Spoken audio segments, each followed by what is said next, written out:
दोस्तों, आज की कहानी है जिद्दी देवर से परेशान हुई भाभी। कहानी पसंद आए तो वीडियो को लाइक और सब्सक्राइब जरूर करना। मैं जब ब्याह कर आई तो उम्र के इस दौर में थी जहां लड़कियां सपनों की एक अनोखी दुनिया में खोई रहती है।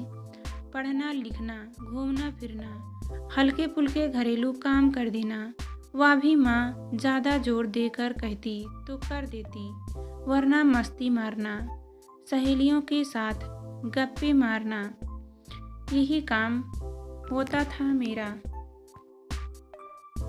मुझसे छोटी दो बहनें थीं, इसलिए पापा को मेरी शादी की बहुत जल्दी थी। शादी के वक्त मेरी उम्र 19 और मेरे पति अमर की उम्र 24 के आसपास थी।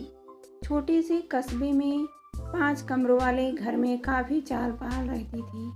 सारा दिन घर की जिम्मेदारियां निभाते बीत जाता। छोटा देवर असु बहुत ही शैतान था। घर में सबसे छोटा होने के कारण सबके लाड प्यार में एकदम जिद्दी बन गया था। स्कूल से आते ही सारा सामान पूरे घर में फैला कर रख देता। कपड़े कहीं फेंकता, मेजें कहीं तो स्कूल बैग कहीं। अर्चना और शोभा से पहले वह घर आ जाता। आते ही फरमाइशों का दौर शुरू हो जाता। खाने में उसे कुछ भी पसंद नहीं आता। दाल, सब्जी, रायता, चावल सभी थाली में छोड़ रूठ कर सो जाता।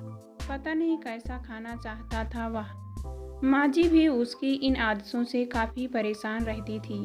मैं कहना चाहती थी कि आपने ही उसकी आदतों को बिगाड़ कर रखा है, पर कह नहीं पाती थी। मालूम था माँ जी नाराज हो जाएंगी। एक बार अमर ने कह दिया था तो कई दिनों तक घर का माहौल अशांत बना रहा था। आंसू उनकी बहुत ही दुलार था। अमर के बाद 2-2 साल के अंतर पर अर्चना और शोभा का जन्म हुआ था। माँ जी को एक और बेटे की चाह थी ताकि अमर के साथ उसका भाई का जोड़ा बन सके। ये बातें बाबूजी के मुंह से माँ जी पर गुस्सा होने के समय जाहिर हो गई थी। अमर और आंसू में 14 साल का फैसला था। दोनों में बिल्कुल भी नहीं बनती थी। अमर बहुत ही शांत स्वभाव के थे और आंसू उग्र, मुंहफट व जिद्दी।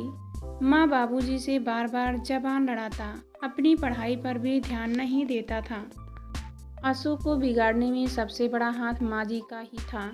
घर में जो कुछ बनता सभी को पसंद आता। कभी कभी की बात और है, मगर आंसू की पसंद ही कुछ और होती। माँ जी वैसे तो रसोई में झांकती भी नहीं थी, पर आंसू की पसंद का खाना रोज अलग से खुद बनाती। इसीलिए उसे अपनी जिद मनवाने की आदत सी हो गई थी। अमर की शादी जल्दी करवा दी गई क्योंकि अमर को बाबूजी का बिजनेस संभालना था। माँ जी को भी बहू के रूप में एक सहयोगी की जरूरत महसूस होने लगी और ब्याह कर मैं इस घर में आ गई। उम्र का वह ऐसा दौरा था जब थकान का नाम ही नहीं था। घरेलू लड़की की तरह पूरे घर का काम मैंने संभाल लिया था। सभी की तारीफें सुन उत्साह में बस काम ही काम के बारे में सोचती रही। कभी अपनी खुशियों की तरफ ध्यान नहीं दिया। उसी का खामियाजा मुझे आज भुगतना पड़ रहा है। माँ जी कई महीने मेरे ऊपर सारा घर छोड़कर बाहर अपने मायके या रिश्तेदारों के यहाँ रहती। अर्चना और शोभा के इम्तिहान भी शुरू हो गए थे, पर वह अभी तक लौटकर नहीं आई। कभी नानी जी बीमार तो कभी माँ जी के बेटे को खांसी जुकाम। अपनी जिम्मेदारियां छोड़कर दूसरों का घर संभालना कहाँ की अक्लमंदी है। बाबूजी बहुत गुस्सा रहते थे।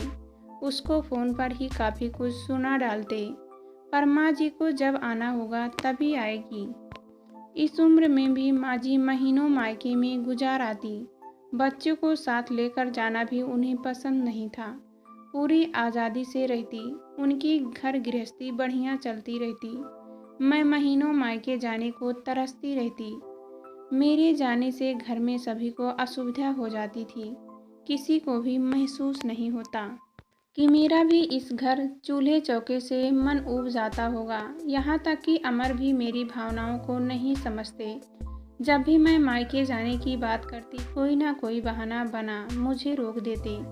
कभी अर्चना, शोभा के एग्जाम, कभी आंसू की कौन देखभाल करेगा। माँ जी भी नहीं है। जब माँ जी आ जाती तो माँ क्या सोचेगी। अभी अभी कल ही तो माँ आई है, कुछ दिन तो गुजरने दो। जैसे बहाने बनाने शुरू कर देते मैं तड़प कर रह जाती, पर कुछ कह न पाती। मई जून की छुट्टियों में भैया ने शिमला घूमने जाने का प्रोग्राम बनाया था। भैया ने मुझे भी अपने साथ ले जाने के लिए बाबूजी को फ़ोन कर दिया। 15 दिनों का प्रोग्राम था। पता लगते ही घर में जैसे मातम छा गया। माँ जी एकदम से उखड़ गई, अपना प्रोग्राम बता दिया।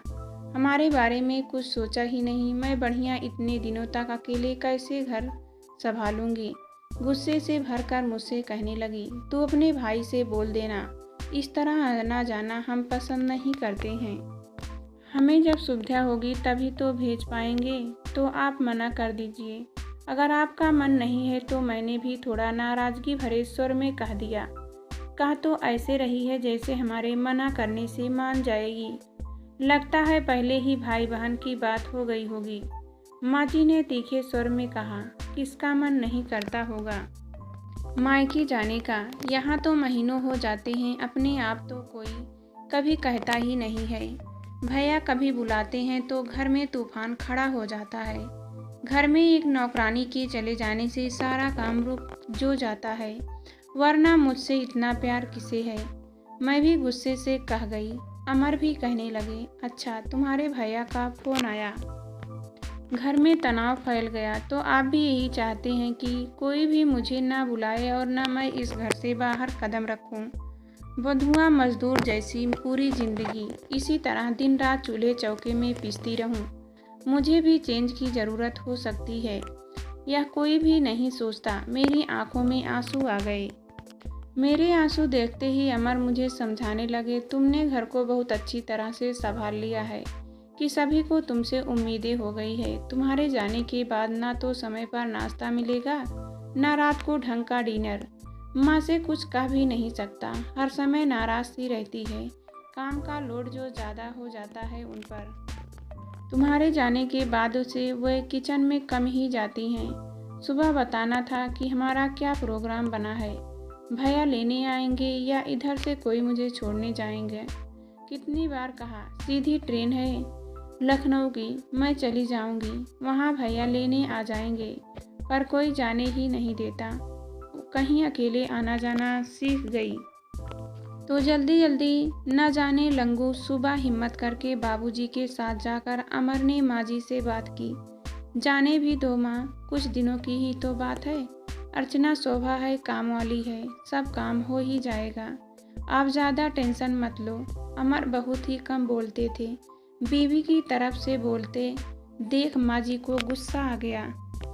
बड़ा आया बीवी की तरफदारी करने वाला। मैंने क्या मना किया है, उसका प्रोग्राम पक्का है, कौन सा मेरे रोकने से रुकने वाली है। तुझे जाना हो तो तू भी चला जा, देखती हूँ कौन सा काम यहाँ रुक जाएगा। माँ जी ने यह कहकर धीरे से कहा, जोरू का गुलाम कहीं का। धीरे से कहे गए इन शब्दों को अमर ने सुन लिया। उनका सारा मूड खराब हो गया। बिना नाश्ता किए ही घर से चले गए। संडे की सुबह भैया ने फ़ोन करने को कहा था। सभी लोग घर पर ही थे। भैया ने फ़ोन किया, रिंग पर रिंग बजी जा रही थी, पर कौन उठाए। आखिर बाबूजी ने फ़ोन उठाया। मेरे और अमर के जाने का प्रोग्राम पक्का कर दिया और दिन भी बता दिया। माँ जी का चेहरा देखने लायक था। बाबूजी इस घर के बड़े थे, आखिरी फैसला उन्हें ही सोच समझ कर लेना था। जिद्दी पत्नी से वे ज़्यादा उलझते नहीं थे ताकि घर की शांति बनी रहे। माँ जी बाबूजी पर काफ़ी बिगड़ी, पर बाबूजी चुपचाप रहे। सभी काम तो चलते रहे, पर 2 दिनों तक घर का वातावरण काफ़ी बोझिल रहा। जाने का सारा उत्साह ही खत्म हो गया था। सारा काम खत्म कर रात को मैं अपनी पैकिंग करने लगी। कम से कम 15-20 दिनों के लिए आराम की ज़िंदगी गुजार सकूंगी। भैया, सपना, भाभी, छोटा भतीजा सभी बहुत ध्यान रखते थे मेरा। जितने दिन रहती मेरी ही पसंद का खाना बनता था। भाभी बाजार जाती तो पूछती, मुझे कुछ चाहिए तो नहीं। साड़ी साल जिस भी चीज़ पर मैं हाथ रख देती मुझे जबरन दिलवा देती। पैसे भी नहीं लेती। मायके में माँ के बाद भैया भाभी ही तो रह जाएंगे जो मुझे पूरी इज्जत दे सकते थे। ससुराल के तनाव से कुछ दिनों के लिए राहत मिल जाती थी। 2 दिन की छुट्टी करके अमर मुझे लेकर लखनऊ पहुँचे। टेंशन पर भैया गाड़ी लेकर पहले से ही हम दोनों की प्रतीक्षा कर रहे थे। छोटा भतीजा अभिषेक भी साथ था। कितना लंबा हो गया था, कितने दिन बाद देख रही थी उसे। आधे घंटे में हम लोग घर आ गए। माँ और भाभी मेरे और अमर के स्वागत में लगी हुई थी। पूरा घर साफ सुथरा लग रहा था। फ्रेश होकर हम सभी के साथ बैठकर नाश्ता किया। जितना कमज़ोर कर दिया है हमारी ननद रानी को आपने, भाभी ने अमर से मजाक करते हुए कहा। पूरे किचन की मालिक तो यही है। अब डाइटिंग करे तो कोई क्या कर सकता है। हमें तो जो कुछ भी बनाकर दे देती है शरीफ पतियों की तरह चुपचाप खा लेते हैं।